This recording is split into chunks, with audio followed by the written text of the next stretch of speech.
দেখতে গেলে এই সংসার বড়ই সুন্দর, কিন্তু আসল সত্যি এটাই যে সংসারে সবকিছু নশ্বর।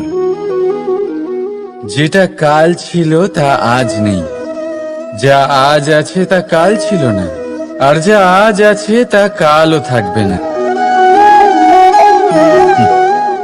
প্রত্যেক মানুষকেই যথাসময়ে কালের কাছে মাথা নত করতে হয়।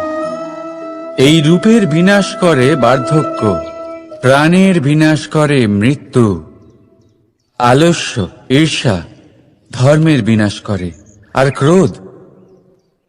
ক্রোধ বিনাশ করে সম্পর্কের। কিন্তু এরকম একটা অনুভূতি আছে যা একাই সমস্ত গুণ বিনাশ করতে সক্ষম হয়, আর সেটা হলো অহংকার। তাই জ্ঞানকে নিজের কাছে আসতে দিন, কিন্তু অহংকারকে কখনোই নয়। কারণ যদি এই অহংকার আপনার কাছে চলে আসে, তাহলে জীবনে যা কিছু আপনি অর্জন করেছেন, তা সে গুণ হোক বা হোক ধন, সে বন্ধু হোক বা হোক আনন্দ,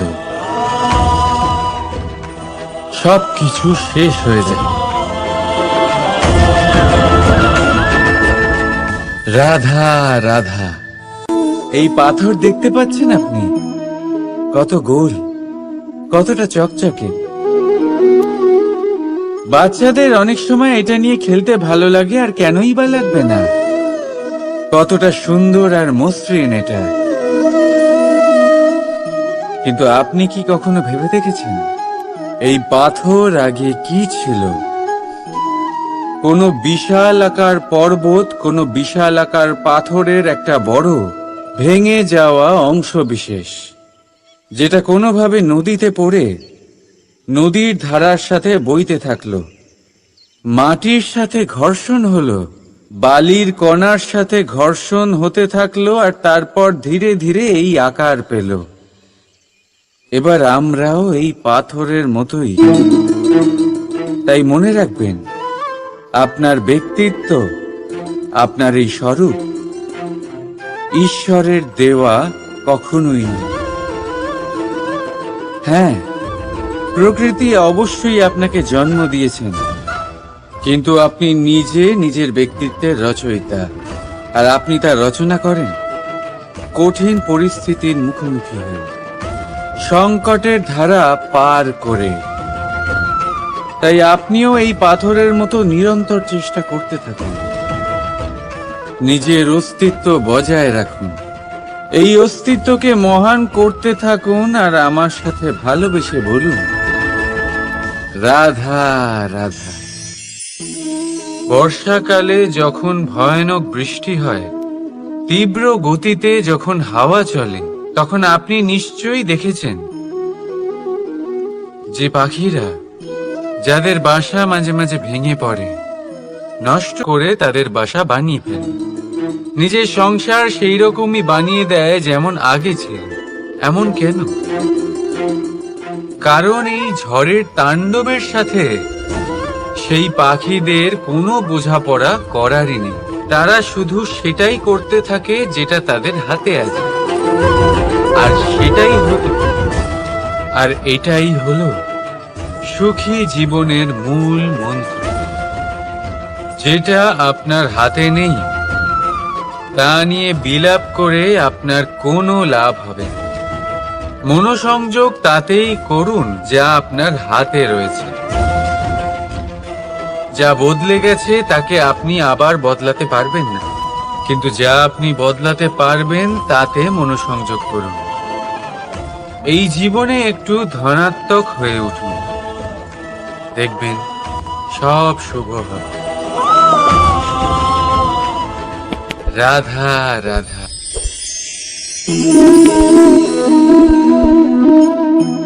ছোটবেলায় একটা জিনিস আমি কখনো বুঝে উঠতে পারিনি। আমি সবসময় আশ্চর্য হয়ে থাকতাম যে এটা কি করে সম্ভব হতে পারে। ব্যাপারটা ছিল এরকম, আমি আমাদের গোয়াল ঘরে দেখতাম ভিন্ন ভিন্ন রং রূপের গাভী, কারোর রং কালো তো কারোর রং সাদা, কেউ খয়েরি তো কারোর রং বাদামি। এবার আমি দেখতাম কারোর কারোর শিং বড় তো কারোর এত ছোট যে দেখাই যায় না। কোনো গাভী আকারে ছোট ছিল তো কেউ একটু বড়, কিন্তু যখন সেই সব গাভী দুধ দিত তখন আমি দেখতাম সেই সব দুধ সমান, রং সমান, স্বাদ সমান, গুণও সমান, আর সমান পুষ্টিও। এবার আমি এটা বুঝতে পারতাম না। আমার দৃষ্টিতে তো সমস্ত গাভী আলাদা আলাদা ছিল। আমি ভাবলাম আমি মাকে জিজ্ঞেস করি। মাকে জিজ্ঞেস করলাম। মা আমাকে বললেন, কানাই, রং রূপ পাল্টালেও গাভীদের বাস্তবিকতা তো পাল্টায় না। গাভী তো গাভীই থাকবে। এবার আমি এটা বুঝতে পারি না যে মানুষ এটা আত্মসাৎ কেন করতে পারে না। দেখুন, রং, রূপ, জাত, ধর্ম, ভাষা, এই সবের উপরে হলো মনুষ্যত্ব।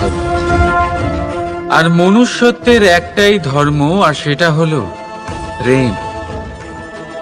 তাই এই প্রেম আপনি সকলের সাথে ভাগ করে নিন। প্রেমের সাথে সকলের সেবা করুন। এই মনুষ্যত্বর অমৃত চেখে দেখুন, আর আপনি বুঝে যাবেন যে আমরা কেউ আলাদা আলাদা নই, আমরা সবাই সমান। রাধা রাধা। সাগর, কত বিশাল হয় এই সাগর! কি না করতে পারে এই সাগর! এক মুহূর্তের মধ্যে সব ধ্বংস করে দিতে পারে, প্রলয় ডেকে আনতে পারে, সংসার মুছে ফেলতে পারে। এই সাগর জীবন জ্যোতি নিভিয়ে দিতে পারে। কিন্তু এই সাগর যা মেটাতে পারে না তা হলো একজন তৃষ্ণার্তের তৃষ্ণা। অন্যদিকে এই ঘোড়া, যা এতটাই ছোট যে গোপিনীরা একসঙ্গে অনেকগুলো নিয়ে চলতে পারে, কিন্তু এই ছোট ঘোড়া অনেকের তৃষ্ণা মেটাতে পারে। এবার বলুন, জল সাগরেও আছে, আবার এই ঘোড়াতেও। তাহলে পার্থক্য কোথায়? এখানে পার্থক্য হলো তাদের আচরণের মধ্যে। একজন মাটির মধ্যে মিষ্টি জল ধরে রাখে তো আরেকজন নিজের নোনা জলের আঘাতে যে কাউকে মাটিতে মিশিয়ে দিতে পারে। আপনি কি হতে চাইবেন? সাগরের নোনা জল হয়ে কারোর আশা চূর্ণ বিচূর্ণ করে দিতে, নাকি মিষ্টি জলের ঘোড়া হয়ে কারোর তৃষ্ণা মেটাতে? সিদ্ধান্ত আপনার। রাধা রাধা। কতবার এমন হয় আপনি কোনো কাজ করার জন্য কাউকে দায়িত্ব দেন, কিন্তু সেই ব্যক্তি সেই কাজ সম্পন্ন করতে পারে না, অসম্পূর্ণ রেখে দেয়, অথবা ঠিকভাবে করতে পারে না। এবার এই পরিস্থিতিতে কি হয়?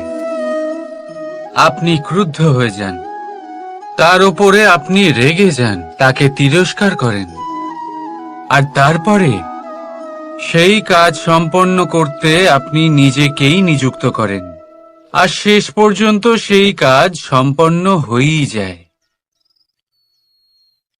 এবার এই বিষয়ে সমস্যা সেই ব্যক্তির চেষ্টায় নয়, সমস্যা আপনি যে সেই ব্যক্তিকে ভরসা করলেন তার ছিল। আমরা অন্যের প্রতি ভরসা করাকে প্রথম পদক্ষেপ বানিয়ে, আর নিজের উপরে বিশ্বাসকে শেষ সম্বল।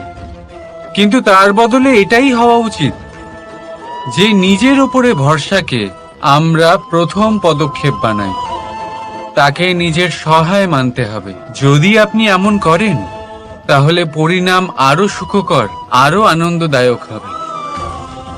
তাই মনে রাখবেন, এই সংসারে আপনার সব থেকে বড় ভরসা আর কেউ নেই, এই সংসারে আপনার সব থেকে বড় রক্ষাকর্তা আর কেউ নেই, বরং আপনি নিজেই।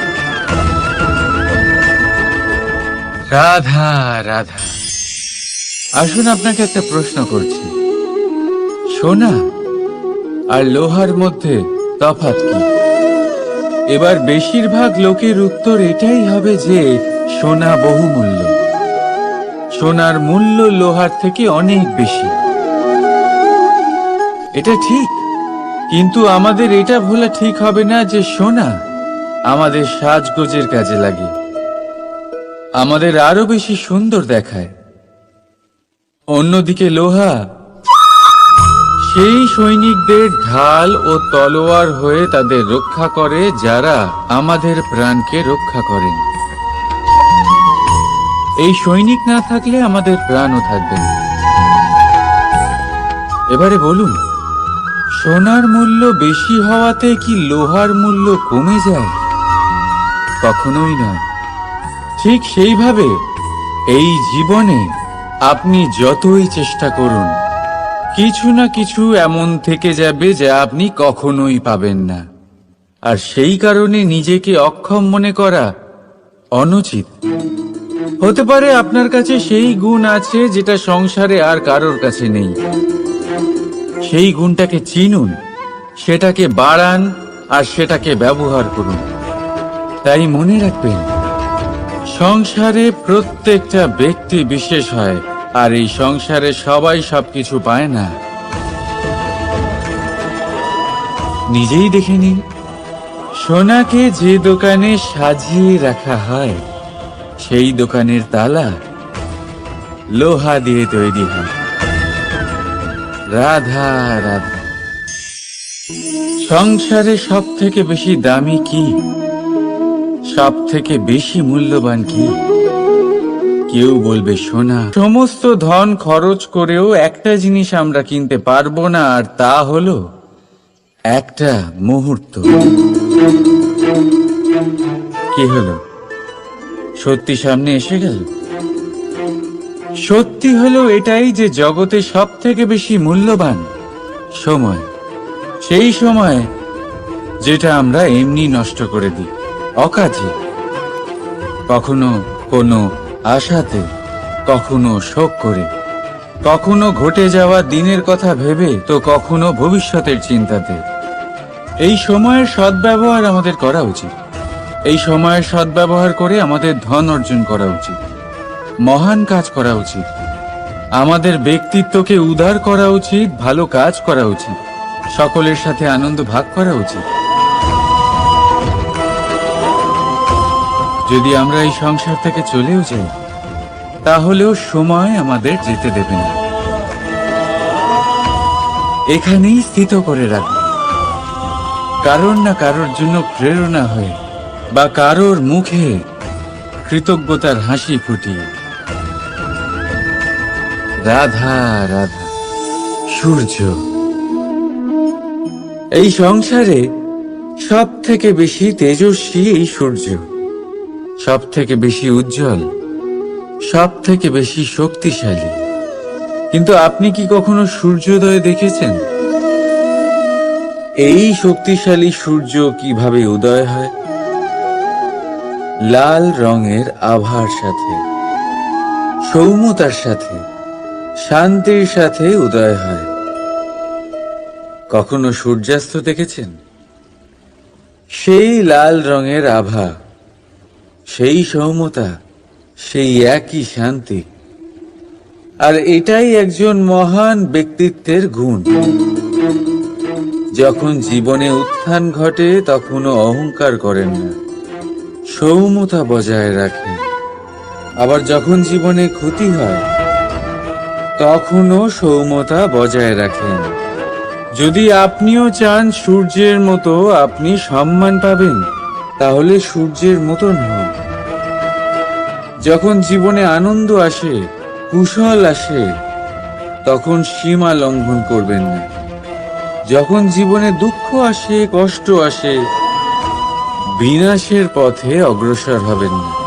সৌম্য থাকুন, শান্ত থাকুন, সূর্যের মতো চকচক করতে থাকুন, কারণ সব মুহূর্তের মতোই এটাও একটা মুহূর্ত।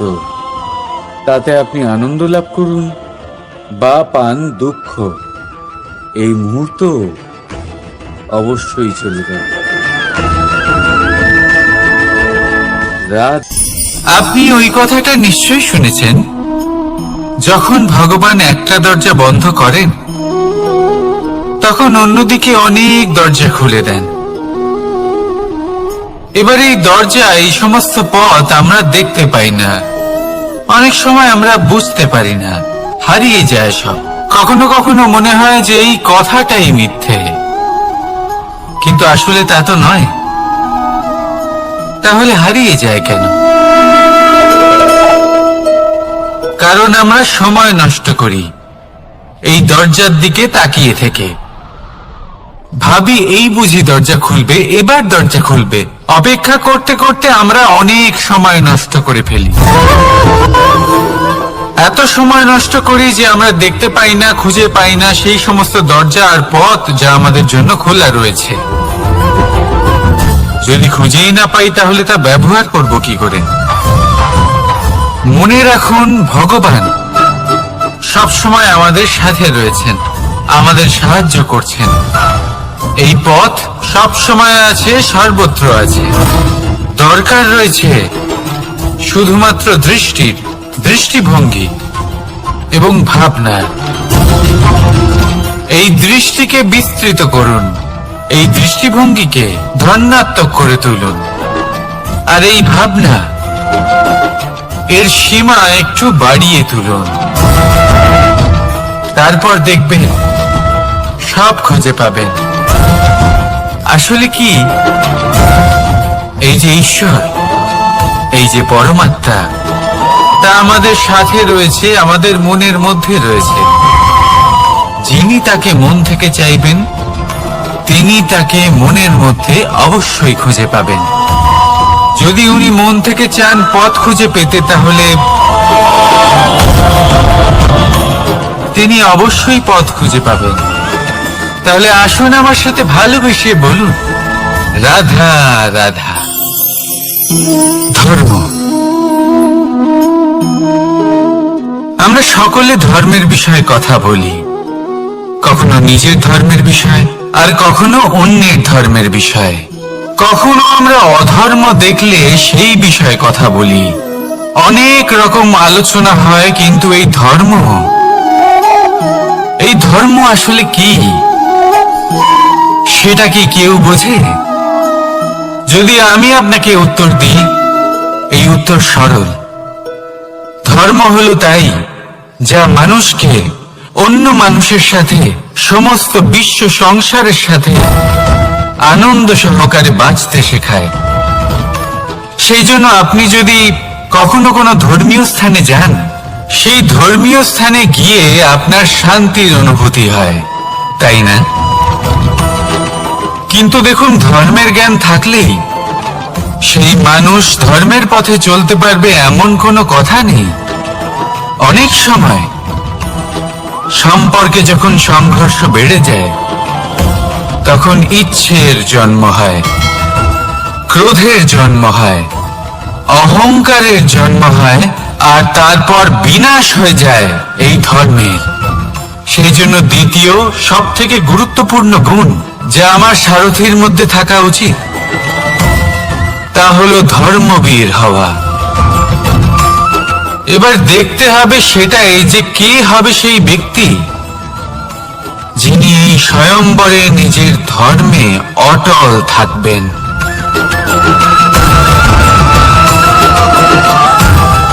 কারণ সেই ব্যক্তি এই সংসার থেকে সরে এসে ধর্মের পুনঃস্থাপনের এই মহাকার্যে আমার সারথী হতে পারবেন। তাহলে আসুন আমার সাথে ভালোবেসে বলুন, রাধা রাধা। কর্ম, ধর্ম, জ্ঞান, এই তিন স্তরে অনেক মানুষ পৌঁছতে পারেন।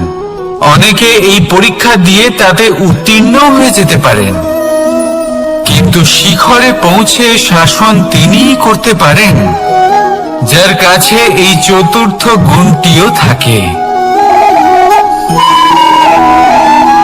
সমর্পণ। অত্যন্ত গুরুত্বপূর্ণ একটা গুণ এটা। এই সমর্পণ আসলে অত্যন্ত গুরুত্বপূর্ণ।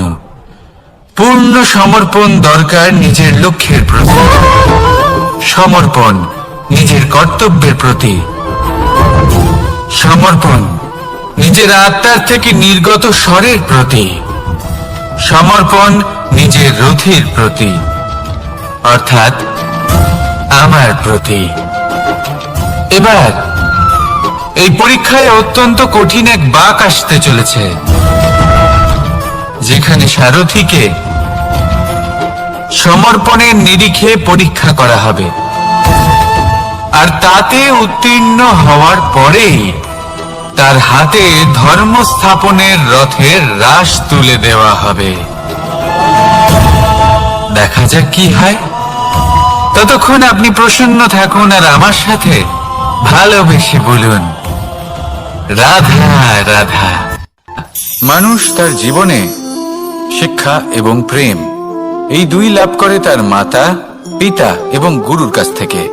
কিন্তু মানুষ সবথেকে বেশি ভালোবাসে নিজের মাতাকে, কারণ মাতা খুব নির্মল চিত্তে ভালোবাসে, শান্ত মনে আমাদের অন্তরে শক্তির সঞ্চার করে থাকেন, আমাদের উৎসাহ দেন, বলশালী করে তোলেন। ব্যাপারটা কিন্তু এমন নয় যে আমরা নিজেদের বাবা বা গুরুকে ভালোবাসি না, তাদেরকেও আমরা অত্যন্ত ভালোবাসি, শুধু ওনাদের কঠোর ব্যবহার দেখলে আমরা একটু ভয় পেয়ে যাই। এবার ওনাদের এই কঠোর ব্যবহার আমাদের ভালো না লাগলেও অত্যন্ত আবশ্যক, কারণ মাতার থেকে আমরা যে শক্তি লাভ করি তা যেন নিয়ন্ত্রণ হারিয়ে বিধ্বংসী না হয়ে ওঠে, আমরা যেন কোনো কুপথে না চলে যাই, আমরা কখনো যেন দোষ না করে ফেলি। শুধু সেই জন্য পিতা এবং গুরু একটু কঠোর হয়ে ওঠেন, এবং ওনাদের এই কঠোর আচরণ ভবিষ্যতে গিয়ে আমরা অবশ্যই বুঝতে পারি। জীবনে কিছু বছর আমরা এগিয়ে যাই আর তারপর আমরা বুঝতে পারি যে বাবা এবং গুরু আমাদের যথেষ্ট ভালোবাসতেন, কিন্তু ওনাদের ভালোবাসার বহিঃপ্রকাশ আলাদা। প্রয়োজনীয় হলো এটা দেখার, এটা বোঝার যে শুরু থেকে আমাদের প্রতি ওনাদের আচরণ কেমন ছিল। ওনাদের কঠোর হওয়ার পেছনে ওনাদের ভালোবাসাটা বোঝার চেষ্টা করুন, ওনাদের চিন্তাটা বোঝার চেষ্টা করুন, ওনাদের পথপ্রদর্শনের আড়ালে আপনার ভবিষ্যতের জন্য যে পরিকল্পনা ওনারা করেছেন সেটা বোঝার চেষ্টা করুন। তখন আপনারা বুঝতে পারবেন ওনাদের ভালোবাসাকে। আপনার মনের মধ্যে আপনা থেকেই ওনাদের প্রতি সম্মান জেগে উঠবে। নিজের পিতা এবং নিজের গুরু এই দুজনের প্রতি কৃতজ্ঞতা প্রকাশ করুন আর আমার সাথে ভালোবেসে বলুন, রাধা রাধা। জীবন কিসের উপর নির্ভরশীল? ধনের ওপর, বৈভবের ওপর, নিঃশ্বাসের ওপর? না, এই জীবন নির্ভরশীল বিশ্বাসের ওপর। বিশ্বাস নিজের ওপর, বিশ্বাস আমাদের আপনজনের ওপর।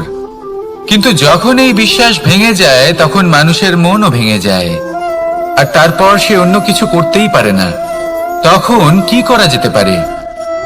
তিনটে কাজ আছে যা আপনি করতে পারেন। প্রথম, ভালোবাসা।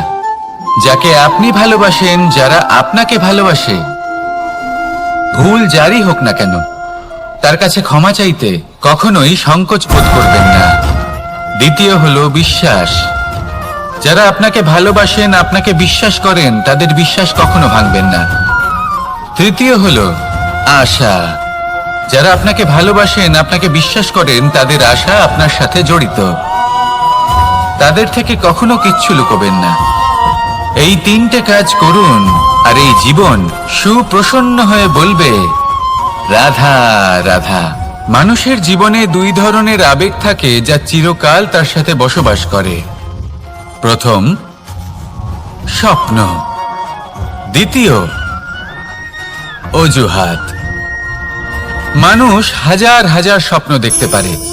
আমাকে এই কাজ করতে হবে, আমাকে ওখানে ঘুরতে যেতে হবে, আমায় জীবনে এই অসম্ভব কাজ বাস্তবায়িত করে দেখাতে হবে, আদি ইত্যাদি। এবার ঠিক যেমন স্বপ্ন দেখেন, সেইভাবে অজুহাতও খুঁজে নিয়ে আসেন। আমি এই স্বপ্ন পূরণ করতে পারলাম না, কারণ আমাকে কেউ সাহায্যই করলো না, কারণ আমি দুর্বল হয়ে পড়েছিলাম, কারণ আমার কাছে সময়ই ছিল না, আদি ইত্যাদি। এবার সাফল্য এবং অসফলতার মাঝখানে এই ধরনের সংঘর্ষ হতে থাকে। সাফল্য তখন লাভ করা সম্ভব যখন আপনার স্বপ্ন আপনার অজুহাতের থেকে অনেক বড় হয়, আর অসফলতা তখন পাবেন যখন আপনার অজুহাত আপনার স্বপ্নের থেকে অনেক বড় হয়। আপনি যদি সাফল্য লাভ করতে চান তাহলে চেষ্টা করতে থাকুন, পরিশ্রম করুন। যদি অসফল হন তাহলে ভয়ভীত হওয়ার কোনো প্রয়োজন নেই। নিজের ভুল বুঝুন, তাকে শুধরে নিন, আবার চেষ্টা করুন। কিন্তু যদি নিজের জীবনে অজুহাত নিয়ে আসেন তখন স্বপ্ন কখনো পূরণ হবে না। আসুন আমার সাথে ভালোবেসে বলুন, রাধা রাধা। ভয়ের সাথে আমরা সবাই পরিচিত, কষ্ট আমরা সবাই পেয়েছি। কখনো কখনো আমরা অসুস্থ হয়ে পড়ি, আর এমন সময় হলে মাতার মমতা, কখনো বাবার স্নেহ, কখনো বন্ধুদের পাশে থাকার অনুভূতি আমাদের রোগ নিরাময়ে সাহায্য করে। কখনো যদি আমরা নিরাশ হয়ে পড়ি, তখন যদি আমাদের কোনো আপনজন আমাদের দুটো ভালো কথা বলে, তখন আমাদের মনোবল বেড়ে যায়। ঠিক তেমন সংসারের এই রঙ্গমঞ্চে যদি আপনি পীড়িত অনুভব করেন, কিছু শুভ কথা আলোচনা করুন, কিছু স্তুতি গান করুন, কিছু মুহূর্তের জন্য হলেও নিজের ইষ্টদেবের কথা স্মরণ করুন আর প্রার্থনা করুন। সাহস বাড়বে, শক্তিও বৃদ্ধি পাবে এবং সামনে এগিয়ে চলার পথও দেখতে পাবেন। তখন এই মন প্রসন্ন হয়ে বলবে, রাধা রাধা। কখনো কখনো অন্ধকারের সাথে লড়াই করার জন্য আমরা প্রদীপ জ্বালাই। এতে প্রথমে সলতে রাখি, তারপর তেল ঢালি, তারপর আগুন জেলে এটা প্রজ্বলিত করি। তারপর একটা সময় আসে যখন এই প্রদীপ নিভে যায়। কারণটা কি? কারণ কি এটা যে প্রদীপের প্রকাশমান হওয়ার ক্ষমতা সমাপ্ত হয়েছে? না, এই যে আগুন আমরা দেখতে পাচ্ছি, এই আগুনের জন্য যে শক্তির প্রয়োজন হয় তা আসে এই তেল থেকে। যদি এই তেল সমাপ্ত হয়ে যায় তাহলে এই প্রকাশ তাও সমাপ্ত হয়ে যায়। আর আমাদের জীবনে এই তেল হলো আমাদের কর্ম, আর এই আগুন আর এর দ্বারা উৎপন্ন হওয়া প্রকাশ আমাদের ভাগ্য। যত আমাদের কর্ম ক্ষীণ হতে থাকবে, আমাদের ভাগ্য সৌভাগ্য কোথাও না কোথাও লুপ্ত হয়ে যাবে। যে উজ্জ্বল ভবিষ্যৎ আমরা চাইছি তা কখনো লাভ করতে পারবো না যদি কর্ম না করি। ঠিক যেমন তেল ছাড়া অগ্নি উৎপন্ন হয় না, তেমনি কর্ম ছাড়া সৌভাগ্য হয় না। আর যেমন কর্ম তেমন ভাগ্য। তাই সবসময় কর্ম করতে থাকুন, কর্ম করা থামাবেন না। আর আমার সাথে ভালোবেসে বলুন, রাধা রাধা। জীবনে তিনটি বিষয় আছে, তিনটি বস্তু আছে, তারা যেন আপনাকে কখনো বশে না করে নিতে পারে। প্রথম হলো ধন। ধন যতক্ষণ আপনি ব্যবহার করতে থাকেন, যতক্ষণ তা আপনার কাজে আসছে, ততক্ষণ ঠিক আছে, এই ধন আপনার কাছে অমৃত। কিন্তু যখন এই ধন আপনাকে ব্যবহার করতে শুরু করে, বুঝে যাবেন যে আপনার পতনের সময় শুরু হয়েছে। দ্বিতীয় বিষয়, ফেলে আসা অতীত। যাই করুন, আপনি অতীত পাল্টাতে পারবেন না, আর এই সত্যিটা আপনিও জানেন। কিন্তু তাও এর বশবর্তী আমরা হয়ে পড়ি। আর যখন তাই হয়, তখন এই সংসারে আমরা যেখানেই যাই না কেন, যত বড়ই সুখ লাভ করি না কেন, সেই সব আমাদের কাছে তিক্ত বলে মনে হয়। তৃতীয় বিষয়, আপনার আশেপাশের মানুষ ভিন্ন ভিন্ন ধরনের মানুষ হয়, যাদের চিন্তা ভাবনা এবং দৃষ্টিভঙ্গি ভিন্ন ভিন্ন প্রকারের। যদি এদের বশবর্তী আপনি হয়ে পড়েন, তাহলে কেউ বলবে এটা করো, এটা ভালো। কেউ বলবে এটা করো না, ওটা করো, ওটা ভালো কাজ। কেউ বলবে এই দুটোই করো না, অন্য কিছু করো। এই কথাগুলিতে আপনি এতটাই জড়িয়ে পড়বেন যে আপনি লক্ষ্যভ্রষ্ট হয়ে পড়বেন। তাই এই তিন বিষয় থেকে সাবধানে থাকবেন। যদি কোনো কিছু বশ করতে হয়, তাহলে আপনাকে বশ করতে হবে আপনার আজকে, নিজের বর্তমানকে। এটা খুব প্রয়োজনীয়। এটা ভাববেন যে এই সময়ের সদ্ব্যবহার আমি কিভাবে করব, সময়কে শাসন কিভাবে করব, ওই কর্ম কিভাবে করব যাতে ভবিষ্যতে কখনো আমার আফসোস না হয়, বরং এই সংসার আমাকে নিয়ে গর্ব করবে, সেই কর্ম করুন। আর যখন আপনি এটা শিখে নেবেন, তখন আপনি নিজেই নিজেকে প্রকৃত অর্থে ভাগ্যশালী করে তুলবেন। আসুন আমার সাথে ভালোবেসে বলুন রাধা রাধা। অনেক সময় আমরা কারোর নীরবতাকে তার দুর্বলতা ভেবে বসি।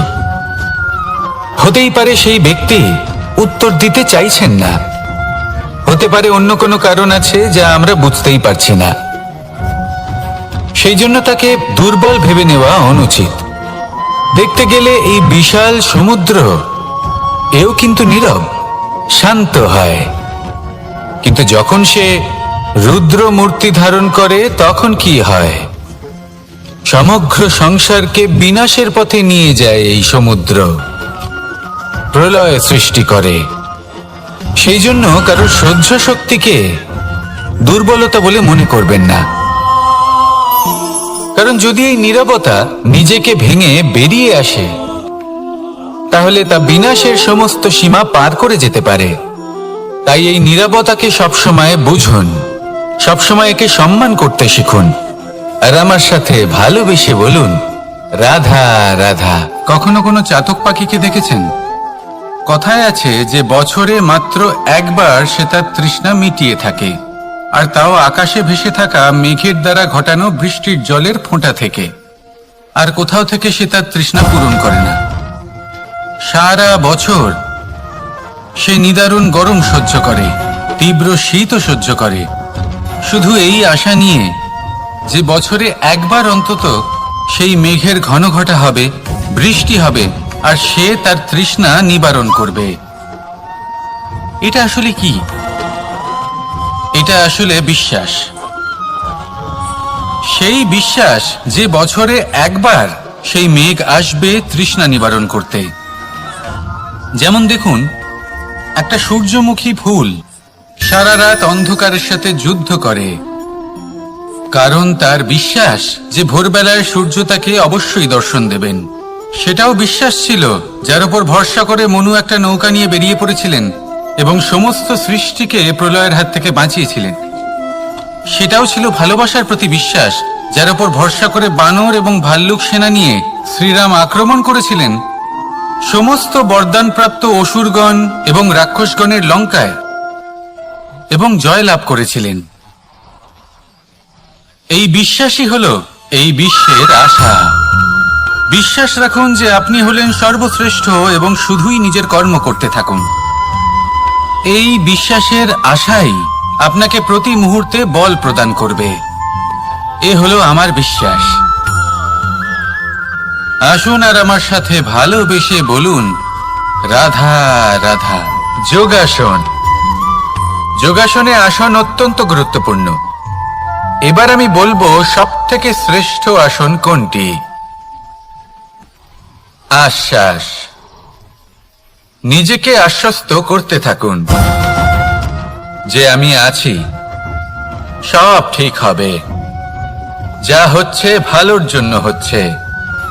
এই আশ্বাস আপনাকে জীবনে এমন ধনাত্মক বিশ্বাস দেবে যে আপনি বড় বড় সমস্যার সমাধান করতে পারবেন। এবার যদি কথা বলি সবথেকে কঠিন সময়ের, তাহলে সেটা হলো বিচ্ছেদের।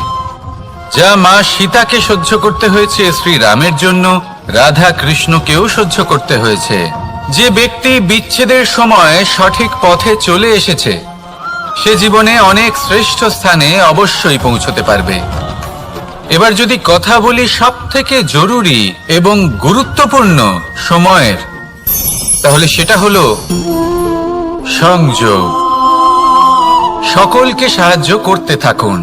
আপনি অন্যদের সাহায্য করে তাদের যত আনন্দ দিতে পারবেন, ততটাই আনন্দ আপনারও জীবনে অবশ্যই আসবে। আসুন আর আমার সাথে ভালোবেসে বলুন রাধা রাধা। সংসারে সকলে উঁচুতে উঠতে চায়, কেউ নত হতে চায় না।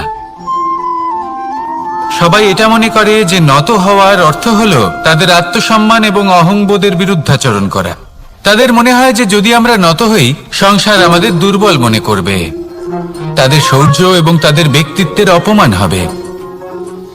কিন্তু এটা কি সত্যি?